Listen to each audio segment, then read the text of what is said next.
Welcome to Malpractice Podcast.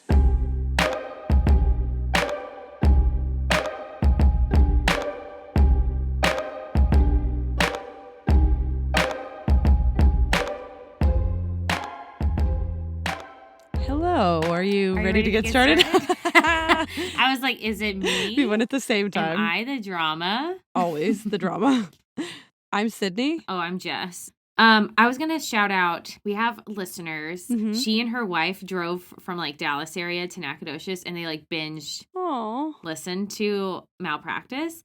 And then she messaged me and she was like, it is hilarious. Aww. Like, I love this episode. So shout out to Kylie and her wife, Shelby. That's so sweet. For being listeners. Yeah, thank you. Oh, yay. Thanks, Kylie and Shelby. That's so nice. She was like, the part where you like randomly sing stuff.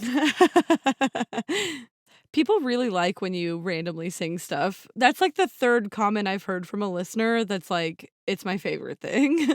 Yeah. Someone said they started like adopting it in their regular life. Like they randomly sing stuff now. Oh my God. That's the best compliment ever. What is it? What is it called when you copy someone? Imitation. Flattery. And you're like, yeah. Something is the... That's the one. I don't know correct. the... You know. You read my mind. Off the top of my... Like, I know what your... Imitation is the sincerest. You know the two important... Yes. Yeah, two important words. Imitation and flattery. That's it. Imitation, flattery.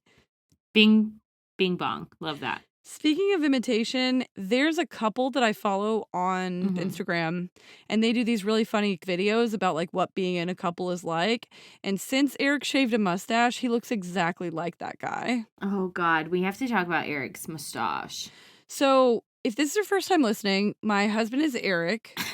He, for the 10 years that I've known him, has had a beard, and he recently started shaving a mustache. We have feelings about it. We're going to talk about those feelings now. You go first. Okay, listen, Eric knows I love him. Mm-hmm. I hate a mustache without a beard. Yeah. Except on Eric, I don't mind it. We went to a wedding this weekend. I posted a picture, and Jessica told me that his mustache looked posh. It does. You think so? Yeah. I think he looks like a dirty 70s porn star. I'm okay with it. Anybody else they would look like that. But he looks, because if you know Eric, to know Eric is to love Eric. Everybody loves Eric, yeah. I literally tried to hate Eric and I couldn't. And I hate everyone. Yeah. So you cannot hate Eric. Mm-mm. So anything he does, I'm like, that's probably fine. Mm-hmm. I support Jessica this. hated everyone that I dated before Eric, tried to hate Eric, couldn't do it. That being said, this mustache... I don't mind it. I really don't. What if I told you that at one point he wore a gold chain? Okay, that is a little much. With his mustache. The thing is, like, if you know Eric, you know it's fine. Yes. It's fine. He's really gotten into wearing, like, Fresh Prince of Bel-Air bright colors with a mustache. That's what he loves to do now. What about the Toucan Sam? You know he still rocks that. He has 3 of them now. That's crazy. In the mid-90s, there was a campaign by the... Toucan Sam is what? Fruit Loops. Fruit Loops. By the company that makes Fruit Loops, there was a campaign where if you collected enough Fruit Loops box topses. That's what I just said. Box topses. I don't know. You could send in these box topses, and they would give you... Are you committed to that statement now? It's forever. Okay, got it. They would give you a shirt that had Toucan Sam dribbling a basketball. So Eric got one as an adult and got very, very, very, very into it. And now he like looks for them on eBay. He has 3 of these shirts. Eric doesn't have a strong feeling that shirts need to be without holes. No. Yeah, he's fine. So he's like, I will wear this shirt until it literally falls off my body and or I'm convicted of a crime regarding the shirt. Yeah, that's correct. Also, what if I told you that one of his Toucan Sam shirts was from the South American one, and Toucan Sam is juggling a... That's cool. ...soccer ball instead of a basketball. Because that's how into these shirts he got. It's really hard for me to find... Let's just be frank, a man that I support so wholeheartedly, and I just like support Eric. I do. I really do. You just support I hope Eric. he listens to this. This is also a podcast where we talk about things we care We're about. going to get to the main topic. If you're skipping this, which people do, just skip it and move on and don't talk to me about it. If you're skipping this, can I just say you're missing out on a good time? You really are. So, because we're going to talk about a lot of things that matter to us. Yeah. Okay, let's get into this topic. I am personally super excited because the placebo effect is a topic that we've been dancing around for a while. Like, I've had ideas about this for a very long time. I personally really wanted to talk about how this works because it's incredibly fascinating. Some of the facts that we're going to tell you today, I think, will either confuse or really excite you depending on what part of the line you fall on. Because the human brain is really weird and it does some things when you're taking medication that you're probably not aware of. I know I personally was not aware of some of this. While most people have probably heard of placebos, one definition of what a placebo is, quote, a sham substance or treatment which is designed to have no therapeutic value. I don't necessarily buy that definition because, as we'll see throughout this episode, there is some evidence that placebos can have quite a bit of therapeutic value depending on who you ask. But the etymology of the word placebo is actually from the Latin phrase that means I shall please. So the idea behind a placebo is that it's for the purpose of making someone happy. Like you give them a drug so they stop complaining. Mm-hmm. As we go through some of the details about placebos, that name will start to make a lot of sense, I think. In Western medicine, a placebo is the accepted definition is something that should be pharmacologically inert, meaning that it doesn't really act as a drug or medication. So it has no known medical effect, and it can be in the form of a pill, like a sugar pill, an injection, which is usually a saline solution, or possibly a consumable liquid. To me, one of the most fascinating things about placebo is what's called the placebo effect, which is a phenomenon that causes some people to experience a benefit after the administration of an inactive lookalike substance. So people take a pill, they feel better. That pill should not, by all accounts, have made them feel better because it is chemically sugar. Mm-hmm. But it did. Yeah. That's crazy. Right. So my knowledge about the placebo effect comes from Grey's Anatomy, as most of my medical knowledge does. Yeah, absolutely. So if that's the camp you're in, hi, welcome. It's more of a glamp than a camp, but we're here. You know, I fucking hate camping. You do. I will not. Since the late 1700s, doctors and scientists have been very interested in what's going on with the placebo effect because it doesn't really make a ton of sense when you think about it, and I agree. Mm-hmm. The first to recognize and demonstrate the placebo effect was the English physician John Haygarth. That's a name. It is. In 1799. That's it. I like the last name. That's a good last name. You don't like it? Haygarth? It sounds like a scientist. Okay, I'll give you that. It almost sounds like a fictional character. Maybe that's why I like it. Like from Harry Potter. Like Haygarth is a fictional character. Yeah. Yeah, maybe that's why I like it. So, yeah. Haygarth, he tested a popular medical treatment of his time called Perkins tractors, which were metal pointers supposedly able to draw out disease. They were sold at the extremely high price of 5 guineas, and Haygarth set out to show that the high cost was unnecessary. He did this by comparing the results with dummy wooden tractors with a set of allegedly, quote-unquote, active metal tractors, and published his findings in a book called On the Imagination as a Cause and as a Cure of Disorders of the Body. Those old book titles. Literally, like, take a breath, take a break. Like, that was the longest book title of life. It's a paragraph, yeah.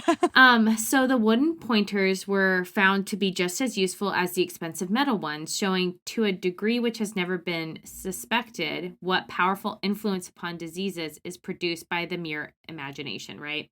Yeah. While the word placebo has been used since 1772, this is the first real documented demonstration of the placebo effect happening. Right.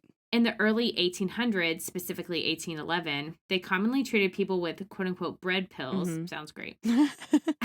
And placebo was formally described in medical texts as any medicine adapted more to please than to benefit the patient.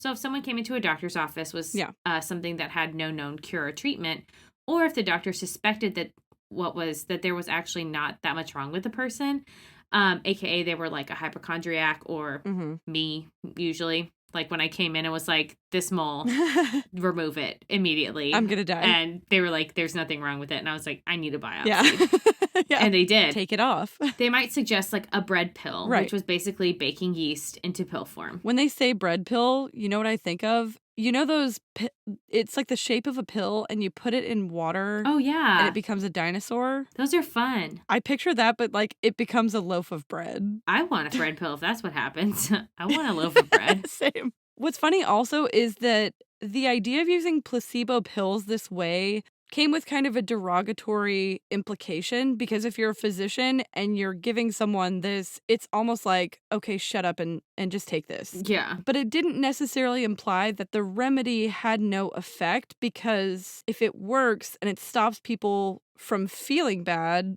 then there you go. There you go. They feel better, right? Yeah. So it's like, even though you didn't prescribe them something active back then, the thinking was you gave them something that made them feel better, so you're doing your job as a doctor. And that is like the question. Right. Like, are you? So they knew very early on that something was happening in people's brains when they took a pill that the doctor said would help them, but they didn't know what it was, of course. Mm-hmm. So then in the 1940s, Dr. Henry Beecher saw this nurse give a shot of saline to a soldier in World War II because they had run out of morphine. But she told the patient what she was giving him was morphine, and he reacted as though he had gotten a dose of morphine. And Henry was like, how is this possible that I know for a fact she just gave him saline? And he feels better, yeah. Yeah. Mm-hmm. Based on this observation, he comes up with the double-blind study. So in 1955, he published an influential paper entitled The Powerful Placebo, which proposed the idea that placebo effects were clinically important. Let me just say for everyone, do not do this to me. If you say you're giving me pain medicine, right, I will not say that I feel better if I don't. So you will rue the day. I would like the pain medicine. But it's almost like, what's so interesting to me is the idea that I don't think people do this consciously. Like, what do you mean? Like, I think it's something unconscious where you can't stop the placebo effect from working. I will resist the placebo effect. I sometimes do that now with medicine. I'm like, I don't feel better. I need to take more. I don't think I would. Like, one of the examples I saw in one of the articles we read was, if you've been taking Tylenol for headaches your whole life and you take a Tylenol and you start feeling better, it probably is not working as quickly as you think it's working. Mm-hmm. But because you took the drug and you know that in the past it made you feel better, you almost immediately start to feel a little bit better. Is that, like, ethical? I don't know. I think the World War II, I think she should have told him they don't have any.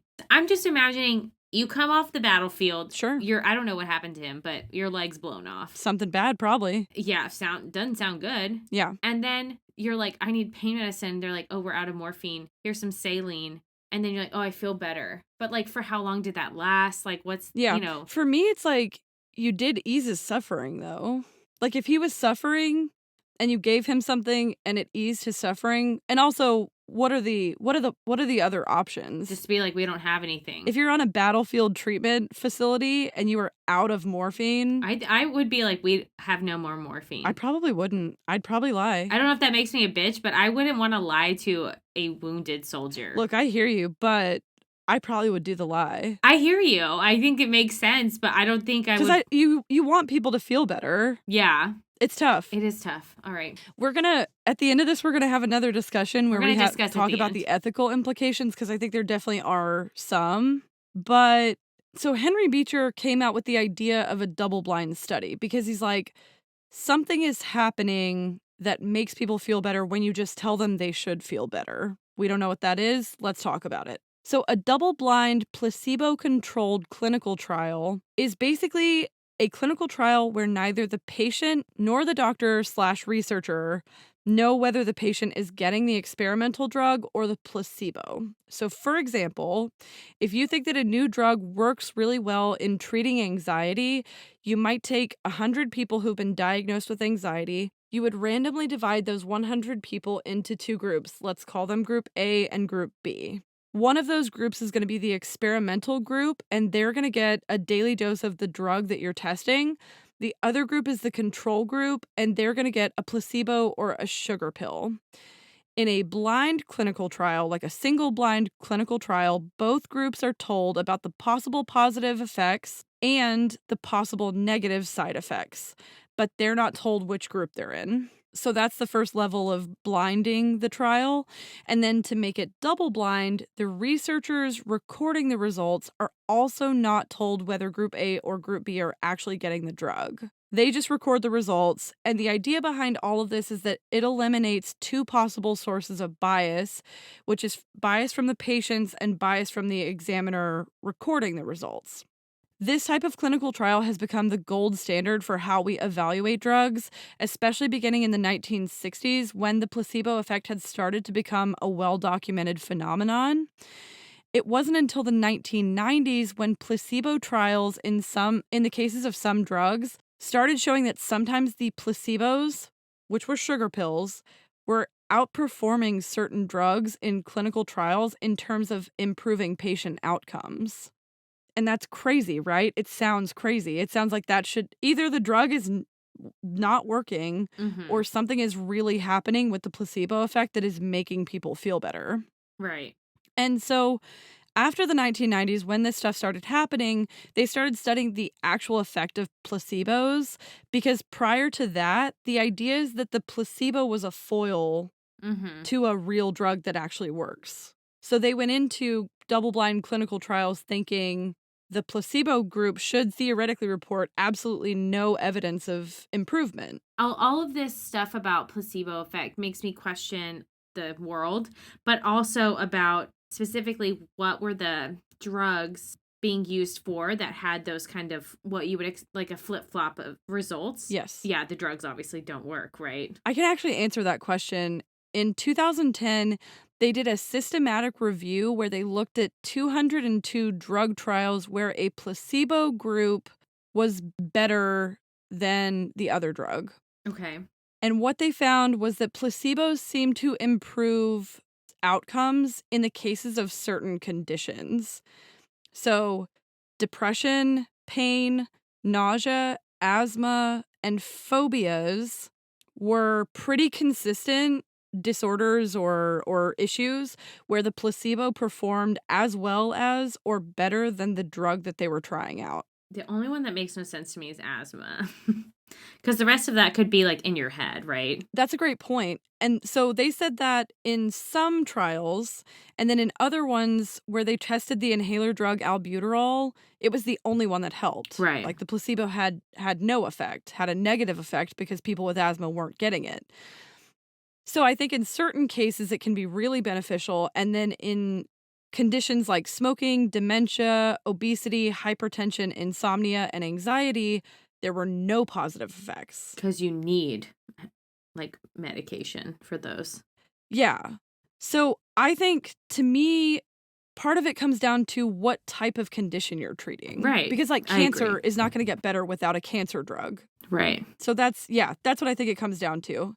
When researchers first started checking out these results, they used a pain drug clinical trial, and they found that 27%, on average, 27% of patients in 1996 reported pain reduction from a new drug compared to the placebo, and then in 2013, it was only 9%.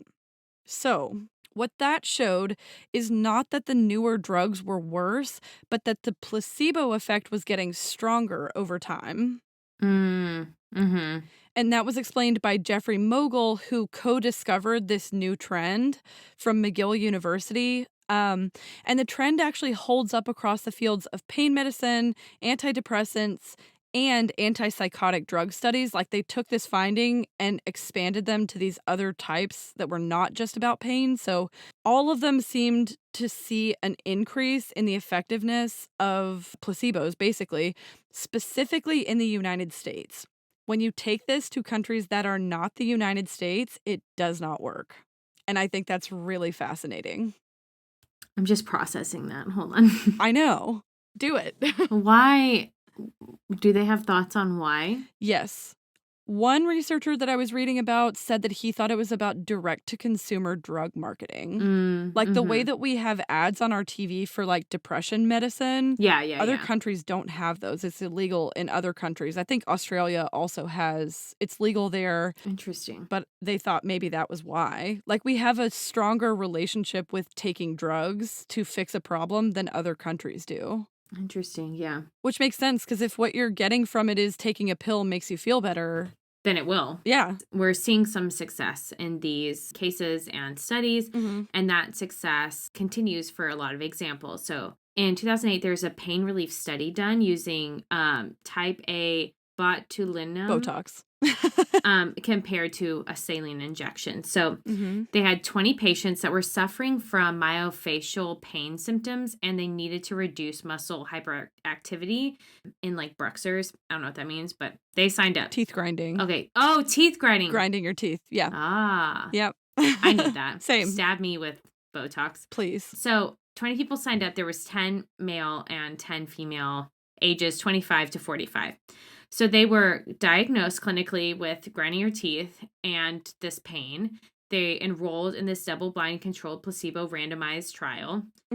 10 subjects got Botox and 10 got the saline injections. Yeah. When they were administering that, sorry, I don't know the sentence I was saying before. You can leave that in there, whatever. When the scientists were administering, they were like, this is a pain reliever to everyone. They like said the same thing. Right. Okay, so 7 of the men received a jaw injection, and it actually caused a painful muscle spasm for about 20 minutes in the study. Yeah. And then another 7 of the people received a jaw injection, but not the placebo. So they received the actual injection. So there was a number of objective and subjective clinical parameters like pain at rest, during chewing.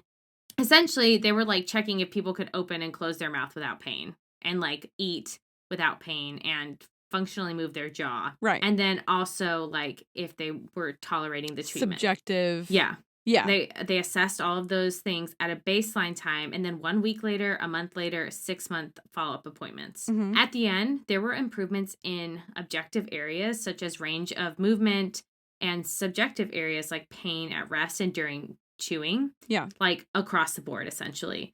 Clinical outcomes were higher in the Botox treated group than the placebo treated group, but they were all improved. Yeah. Like nobody was like, I feel worse and or the same. Right. So unfortunately, this group was too small for it to be like a significant scientific finding. However, they did brain scans in the placebo group, and they did PET scans and MRIs, and it revealed like activity in brain cell receptors for chemical messengers known as endorphins. Yep. So prior studies had linked endorphins to pain relief. So essentially, they saw the placebo group, essentially their brains were like relieving their pain for them. Yeah. Isn't that wild? Yes. Every time, I know I'm a scientist, but every time I see the word endorphins, I think of Legally Blonde. Endorphins make you happy. And happy people don't kill their husbands. I think that too. Do you think of that too? Time. Okay. Yeah. I can't stop thinking about it. So there's this guy named Ted Kapchuk at Harvard. He's very cool, very interesting. He's regarded as one of the world's leading experts on placebo. And he said that the study of the placebo effect is, quote, about finding out what it is that's usually not paid attention to in medicine, the intangible that we often forget when we rely on good drugs and procedure. The placebo effect is a surrogate marker for everything that surrounds a pill, and that includes rituals, symbols, and doctor-patient encounters. He also said disregarding the knowledge that placebo treatments can affect certain ailments is like ignoring a huge chunk of healthcare. He says that as caregivers, we should, quote, be using every tool in the box. That's kind of the perspective that I'm going to take on this. If it helps, it helps. If people feel better, they feel better. But I think you have to do whatever you can to limit a person's suffering. If you know that someone is suffering and you know that what you're doing is not going to help them, I think that's unethical. Yeah, no. Does that make sense? Your point of view makes sense. Okay, good. So to me, what I see from all this data is that the placebo effect is real. I think it's powerful. I think it's not just all in your head, People in these trials have experienced real physiological changes after taking a placebo, similar to those observed among people taking effective medications. In particular, they found that placebos can affect blood pressure, heart rate. Various blood tests have also shown to change among a subset of research subjects who responded positively to a placebo. Now, part of the issue is that not everyone is going to have a therapeutic response to a placebo. Mm-hmm. So Jess was talking about the difference between like objective and subjective measures. Can you move your jaw is an objective measure. That improves or it doesn't improve. But whether you feel pain or not can be very subjective and very individual. And some people really respond to a placebo. If everyone responded to a placebo perfectly, we would literally not need medications. Yeah. But that's not going to work for everybody. So we do have to have drugs that work. But I think understanding why certain people improve with placebo treatments and others don't is kind of the holy grail in placebo research. And it's still not really well understood. So currently there are a few theories about why placebos might be working. And some of them are a little more optimistic than others. Number one is time. When you go to see a doctor to be enrolled in a clinical trial, your symptoms are probably pretty serious, right? Yeah. Sometimes, over the natural course of an illness, those symptoms get better on their own. For instance, in several clinical studies of depression, researchers found that around 1/3 of patients get better without drugs or a placebo. It just gets better with time. Right. So- or you're getting better because you think you're receiving medicine. Right. And that's confirmation bias. So the second one is confirmation Look at me. bias. Look at that transition. Yeah, smooth transition. Unintentional transition. Sorry, I just interrupted No, you. do it. Go. Sing it. That was funny. Unintentional transitions. I don't know. Beep boop bop. Okay, so confirmation bias. You're getting a treatment, so you hope that you'll get better. That shifts your focus. You pay closer attention to the signs that you are getting better, and you ignore the signs that you're getting worse. And that could be it, right? You think you're getting a treatment, so you're getting better, and that's it. I'm getting a treatment, I should be feeling better, and then you feel better because you pay attention to what makes you feel better. The third one is really interesting, and it's called classical conditioning. From a very early age, and this maybe American culture probably plays a role in this, from a very early age, we're taught that medicine is supposed to make you feel better. So just like the experiments with Pavlov's dogs, have you heard of this? Yes. So they salivate when he rings a bell because they know that that means food is coming. So every time a bell rings, they bring food. And then after a certain period of time, the dogs start salivating when they hear the bell ring because they associate it with food coming. Yeah. Jim did that to Dwight on The Office. Exactly. What did he puts his hand out for something? With mints. Mints. Dwight has his hand out for a mint. He's like, what are you doing? He's like, I don't know. Yeah, that's exactly what it is. Same idea. If you have an ailment that you know in the past has been improved by a drug, for instance, a headache, then your brain might be preparing for the relief brought on by the drug because it worked in the past. And Dr. Daniel Allen from the Cleveland Clinic says the theory is that people associated the ritual of taking medication with a positive healing effect. Yeah, I can see that. Same. The part about the ritual of taking medicine and of expecting to feel better, like, I don't mind. Mm-hmm. It's just whenever the medicine is not one of these, like, for a headache, but it's like what you said, like for cancer or like Alzheimer's. I don't think that's right to give people. It's hard because you have to have, I mean, scientifically, I understand that you have to have a control group, and a placebo still to me seems like the best way to do that. And then if you are in the placebo group, you might experience some positive results, and that's just like a bonus. How long do these studies go? It depends. It depends on the condition. So the thing I would probably feel better if after the study, the people who didn't get the medicine, if the medicine's proven to work, they then get the medicine. Oh, I agree with that. I'd be fine with that. Like if you signed up for the clinical trial, you're the first one on the waiting list as soon as it's approved. Yeah. Yeah, I agree. Yeah, let's pass some legislation for that. Let's do that. Somebody do it. Let's change the world. Yeah. Yeah, I'm in. So all of this is reinforced by the idea that people really seem to respond to their environments when reporting these kinds of symptoms. So morphine, for example, acts on receptors in the brain to lower the amount of pain you feel. Studies show that post-operative patients whose painkillers are distributed by a hidden robot pump need twice as much drug to get the same pain relieving effect as when the drug is injected by a nurse they could see. That makes sense. It does. So a person's awareness that they've been given a drug that's supposed to relieve pain seems to impact their perception that the drug is working. And I think that that's like part of pain relief. Like we should just start thinking about that as pain relief when the doctor comes in and it's like, you're going to get a medicine. Yeah. It's going to make you feel better. Like that's part of it, right? That's what I think. Well, yeah. I agree. The ritual part of it, I think, is important. It goes back to the ritual. Yes. Yes. A nurse gives you something. She tells you it's going to make you feel better. You expect to feel better. There's a real effect of someone suggesting that this is how you're going to feel. Like someone knowledgeable suggesting that this is how you're going to feel. Yeah. It can make you feel a certain way, I think. Does this mean that we're all just like at the ready to be hypnotized? Basically, we're all primed for a cult at all times. Yeah, makes sense. Okay, now I get it. Okay. There's also this really interesting thing called the nocebo effect. When you are taking a placebo and you experience the effects of the drug as the doctor told you what to expect, but you might also experience the unpleasant side effects of the drug. Yeah. That feels like bullshit, actually. I'm getting more mad now that I think about it more. In a clinical trial, if the drug has side effects, they legally have to tell you what they are. I know, but it doesn't feel right that people that get the placebo, it doesn't feel right. Who's in charge here? Your brain. Your brain. Fuck your brain. Yeah.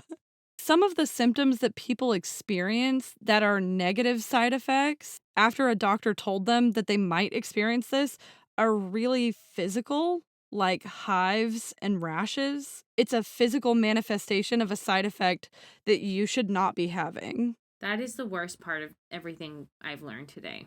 Isn't that so weird, though, that a doctor can give you a sugar pill and tell you the pill that I'm giving you might cause hives, and your brain gives you hives. Yeah. Again, fuck your brain. And then you're 100% convinced at that point that you're getting the drug because you're like, they told me I might get hives, now I have hives. Yeah. Isn't that interesting? Yeah, I don't love it. I don't know what to think. I don't know. It's really fascinating, though, right? Yeah. This is something that blows my mind. So another really interesting component of all of this is that the size, shape, and color of the pills that you're taking affect how you experience the drug and its side effects. So pharmaceutical companies have carried out extensive research when developing new products or when rebranding old medicines, and they've found that blue pills act best as sedatives. Mm-hmm. If you take a red or orange pill, they work best as stimulants. Cheerful yellow pills make the best, most effective antidepressants, while they found that green reduces anxiety and white soothes pain. That's weird. But it makes no sense that those colors should matter, but they do. Like people experience, and part of it is that if pharmaceutical companies are doing this extensive research, then if you're taking a blue pill, there's a reason that they gave it to you as a blue pill. Yeah. It's really interesting market research that goes into designing the look of the pills that medicine. You take every day. That's weird. Yeah. Yes. So pill color and shape matters a lot, and it's probably closely linked with whatever mechanism our brain is using in the placebo effect. Yeah. There's lots of criticism for and from doctors about prescribing placebos. But however you feel about it, a lot of doctors are doing it. So in 2008, 600 doctors were surveyed across the U.S., and over half of them said they have used a placebo to treat their patients at some point. Mm-hmm. I don't like it in the use of very serious illnesses. Yeah. I think if you're testing a drug for a very serious illness and people are coming, it's like their last lifeline. I feel like this is wrong. I feel like just try the drug on them and see if it works. Like, yeah. Why do we need a placebo? I understand why we need like a control group in general, but I think for those cases, we shouldn't. Because then people are going to die. Like, say the drug worked, right? Yeah. That half, like, they all recovered. The other half all died. Like, I think that's fucked. Like, I don't think that's fair. So for those instances, I'm like, no. For grinding your teeth, sure. I do actually agree with you that I feel like the people who were in the placebo group, if the drug gets approved or if the drug shows positive impact, then I think they should be the first ones on the list to get it. They should get it immediately. I feel like that legislation needs to be written up and made. Who's listening? Somebody make it happen, please. Because can you imagine? And I am worst case scenario Jessing this entire thing. And I'm like, if we found a cure for cancer and the placebo group were part of the cure for cancer and we didn't give that to them. That seems ethically wrong. I agree. And they all died. That's fucked. You have to have, so for me, you have to have something to compare it against. Yeah. Because no one is ever going to accept we didn't have a control group. Scientifically, it's just not rigorous. I don't think that anyone, hopefully, is carrying out drug trials where it's like, okay, this seems to really be working. Let's wait until they die. Because that sounds like Tuskegee syphilis experiment all over again. You can't just not give people treatment for something that they are struggling with, I think. It feels... So... I just feel like... carrying it out to the point where you can get approval for it if you think it's actually working. Yes. And then turning around and giving it to that group. I totally agree with that. What was the timeline like? 1 week, 1 month, 6 months, whatever, right? At the 6 month, like sometimes people only have 6 months. Yeah. So at fucking 3 months, when you see it's working, give them all the medicine. Sure. I'd be fine with that. Yeah. Give it to them Meredith Grey style. Right the fuck right now, outside of the rules. Do it. Break the law. Like that's what we're saying. If you see that, you do it. Yes. Yeah. I wouldn't be surprised. I mean, yeah. But I do agree with, like, put them in the front of the line for they need to be the next one. Yeah, they have to be. Well, I think we mostly agree. Yeah. I think we mostly agree. I think I'm a little more open to the idea of using placebos than you are, but I think we mostly agree. I just, like, really don't I don't want one. You don't personally want one? Yeah, but who does? Nobody does. That's such a stupid thing for me to say. Like, who's like, I'd love a placebo. Like, nobody. Like, most people just want to feel better. Yeah, I think whatever makes me feel better. If it's for something like grinding my teeth and it makes me feel better, you just give me whatever. Yeah. Well, that's what we know about that, y'all. That's what we know about Placebo Effect. We hope you guys like this. Also, feel like we'd love to hear what you think. Yeah. Let us know. Share in the comments. You in? You out? You like placebos? You hate placebos? Tell us. What camp are you in? Yeah. Camp or glamp? Camp or glamp? I'm camp. You know I'm camp. Yeah. You're glamp. If you have a recommendation for a topic for us to cover, please send us a DM, Malpractice Podcast on Instagram, or an email, malpracticepodcast@gmail.com. Like and subscribe wherever you listen. Leave us a review.